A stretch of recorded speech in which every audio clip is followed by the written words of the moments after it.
Salut, c'est Jarold. Aujourd'hui, on se retrouve pour ma critique sur le dernier livre publié par l'auteur de Dragon Ball, Akira Toriyama.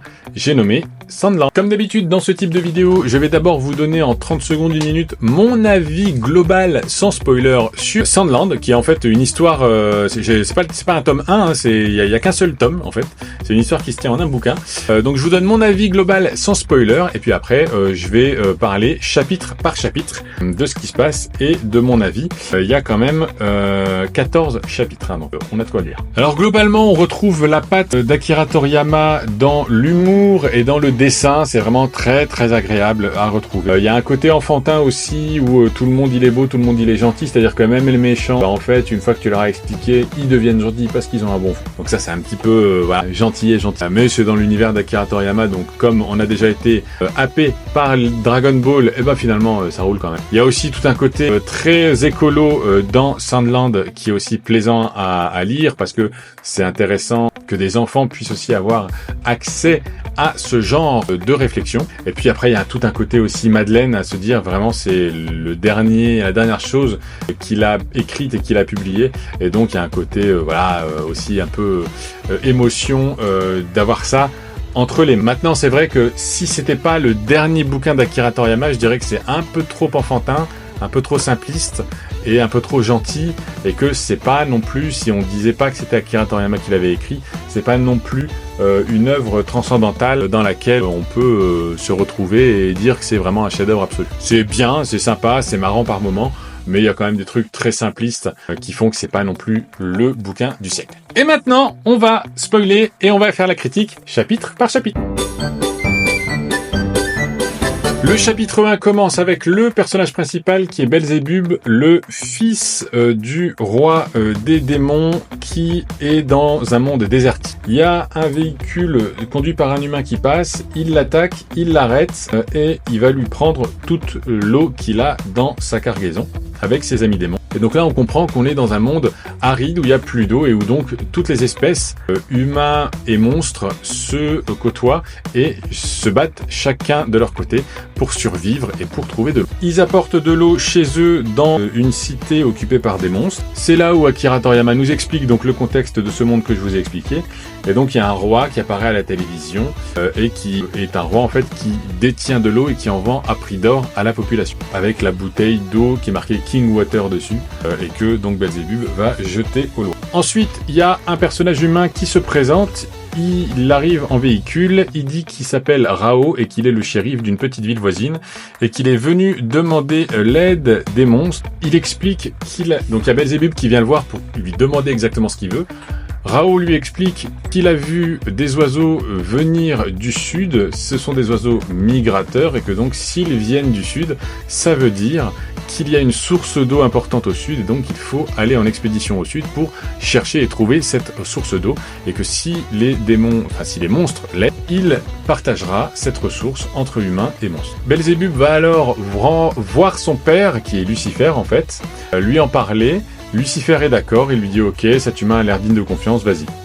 Donc Belzébub part avec Raoul l'humain et son compère shérif qui est un vieux monstre en fait. Et ils partent en voiture vers le sud dans le désert avec Raoul l'humain au volant. Et le chapitre 1 se finit avec ce petit convoi qui se fait attaquer par un gros ver dans le désert. Ils sont obligés pour aller plus vite et échapper à cet énorme ver gigantesque de larguer leur remorque dans laquelle il y a toutes leurs ressources. Et donc le chapitre 1 se finit avec eux qui sont sans ressources, à l'abri mais sans ressources au milieu du désert. Critique du chapitre 2 du manga Sandland d'Akira Toriyama. Donc ils sont au milieu du désert sans ressources, ils continuent leur route vers le sud en voiture. Là ils se font attaquer par des humains qui leur crèvent les pneus, donc s'ensuit une bataille. Shérif, le compagnon de Belzébub, se déguise en Père Noël et va dans la ville chercher des vivres. Il revient, il dit qu'il a réussi à obtenir des vivres, il les a cachés et en attendant il a trouvé un véhicule qu'il pourrait prendre et c'est un tank. Donc là ça se termine là-dessus, un tank, et le chapitre 2 se termine là-dessus. Critique du chapitre 3 du manga Sandland d'Akira Toriyama. Donc le chapitre 3 commence avec notre petit équipage Rao, Shérif et Belzébub qui observent le tank qu'ils vont attaquer. Rao attaque le tank, il en prend possession, il bat les militaires qu'il y a dedans, et maintenant ils sont en possession d'un tank pour pouvoir se déplacer plus facilement dans le désert. Ils reprennent donc leur route vers le sud et donc vers la source d'eau qui est située au sud, sauf que, tadam, il y a un vaisseau de l'armée qui a repéré le tank et qui s'approche d'eux et qui les attaque, et c'est là que se finit le chapitre 3 de Sandland. Critique du chapitre 4 du manga Sandland de Akira Toriyama.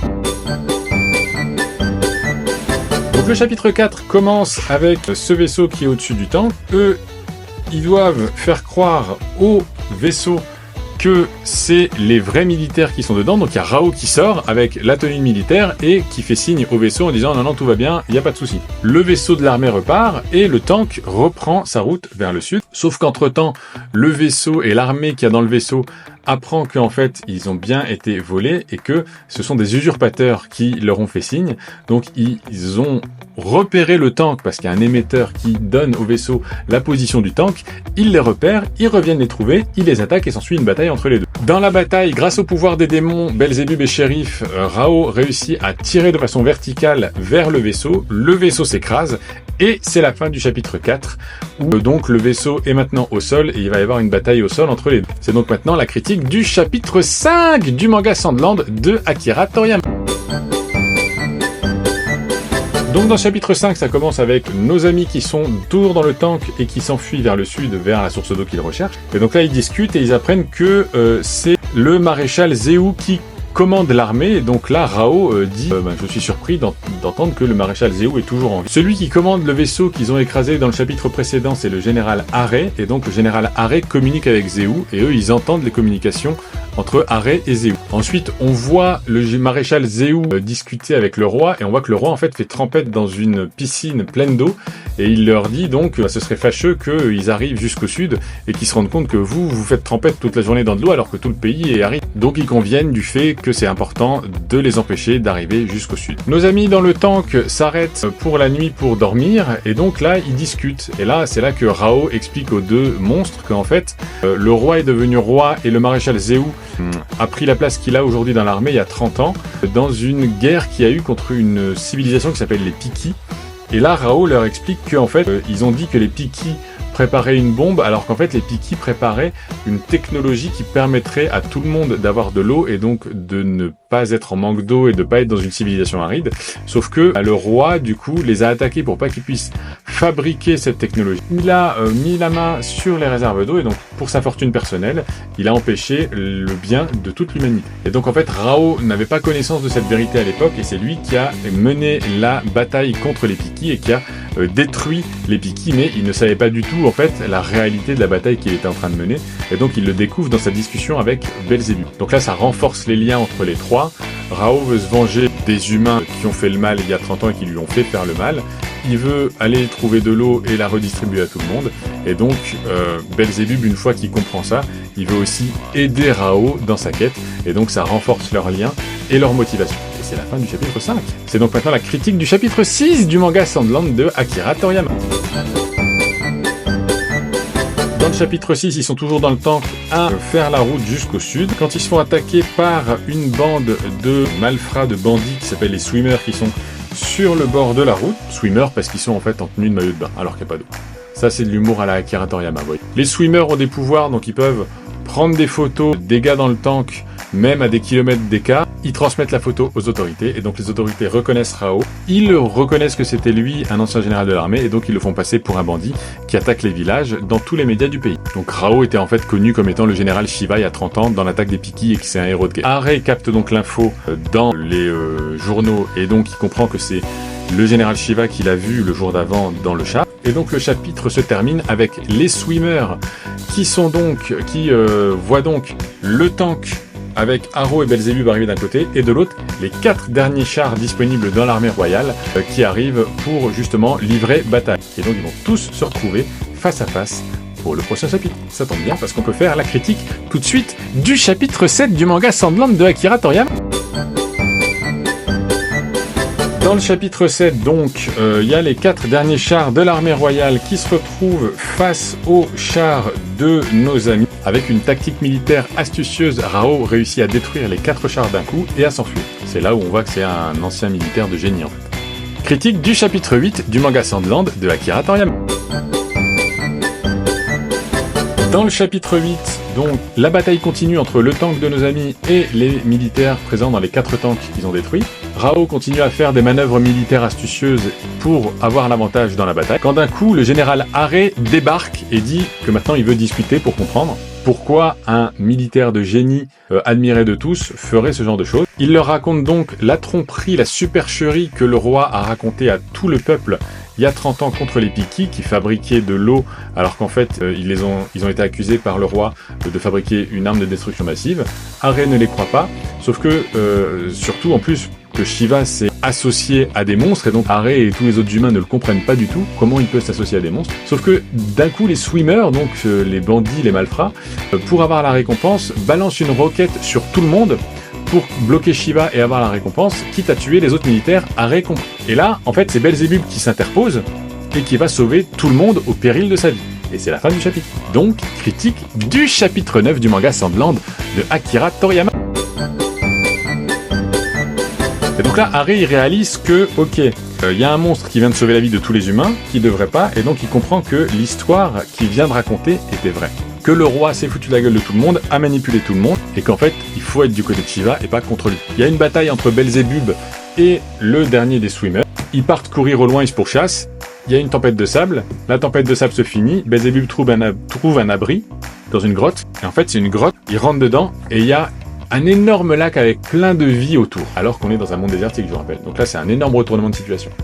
Et c'est la fin du chapitre. Chapitre 10 du manga Sandland de Akira Toriyama.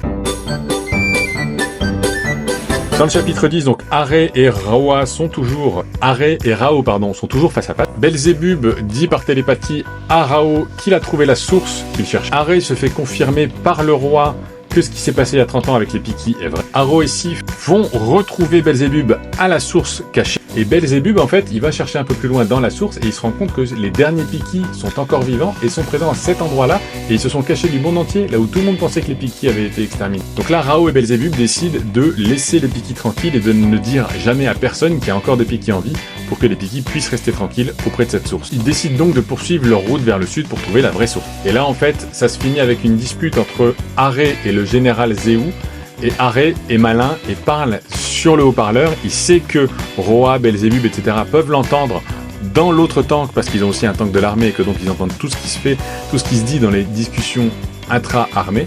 Et donc là, il dit à Zéou qu'il aimerait pas que les malfrats redécouvrent la réserve d'eau qui se situe exactement à tel endroit. Et donc il leur donne l'adresse dans laquelle ils peuvent trouver la réserve d'eau du roi. Chapitre 11 du manga Sandland de Akira Toriyama.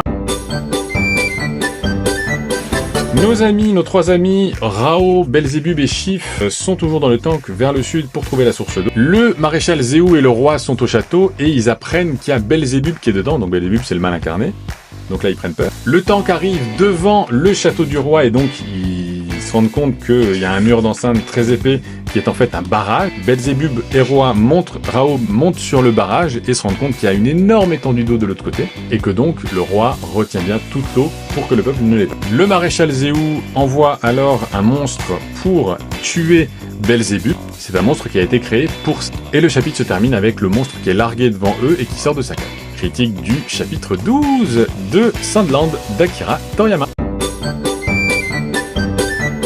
S'ensuit donc un combat entre Belzébub et ce monstre qui est en fait un homme insecte. Et c'est le maréchal Zéou qui est venu lui-même le larguer devant eux. Donc Zéou, il est plus haut dans le ciel. Et là, l'homme insecte met vraiment très cher à Belzébub. Il est en très très mauvaise posture à la fin de ce chapitre. Et vient donc le chapitre 13 du manga Sandland de Akira Toriyama. Et vient donc le chapitre 13 du manga Sandland. Donc là, à force de prendre cher, Belzébub il s'énerve. Il met la misère à l'homme insecte. Il le démonte. Du coup, le maréchal Zéou fait exploser l'homme insecte pour tuer Belzébub en même temps. Ensuite, il se met juste au-dessus du tank dans lequel sont Sif et Rao pour pouvoir larguer une bombe au-dessus d'eux parce qu'il sait que le tank peut pas tirer à la verticale, que donc c'est leur point faible. Et à ce moment-là, il se prend une balle, le maréchal Zéou, alors qu'il est en hauteur, et il va s'écraser dans une grosse explosion plus loin. Et en fait, on s'aperçoit que c'est le général Are qui est venu tirer avec son tank pour tuer le maréchal Zéou, et que donc le méchant est devenu gentil aussi. C'est ce que je vous disais dans ma critique globale du manga. Et on arrive donc au dernier chapitre du manga Sandland de Akira Toriyama. Dans le dernier chapitre, donc, Arrêt prête son tank à Rao pour qu'il puisse péter le mur d'enceinte. Le mur d'enceinte éclate, l'eau passe à travers, et donc va pouvoir à nouveau nourrir en eau toute la région. Donc toute la population est ravie, le roi est démasqué, tout le monde sait que Rao et Arrêt ont donné l'eau au pays. C'est le retour donc de la prospérité. Et ça se finit avec les swimmers qui peuvent enfin nager dans l'eau. Donc voilà, c'est vraiment une fable, ce manga, ce livre de Akira Toriyama, ce dernier livre de Akira Toriyama. C'est très gentillé, mais c'est plein de bons sentiments. Et il y a un message qui est évident d'écologie et de liberté, donc c'était vraiment très agréable à lire, c'est très positif, c'est pas prise de tête, il y a des blagues, et ça se lit très bien, donc c'était vraiment très agréable à lire. J'espère que c'était également très agréable à suivre en vidéo et en critique, et que j'ai réussi à vous faire comprendre les points un peu plus compliqués à expliquer de l'histoire quand on n'a pas les cases sous les yeux. Si c'est le cas, dites-le moi en commentaire, mettez un pouce bleu et abonnez-vous à la chaîne si ça n'est pas encore fait. Quant à nous, on se retrouve donc très vite pour plein d'autres vidéos. C'était Jarod, à plus tard, ciao!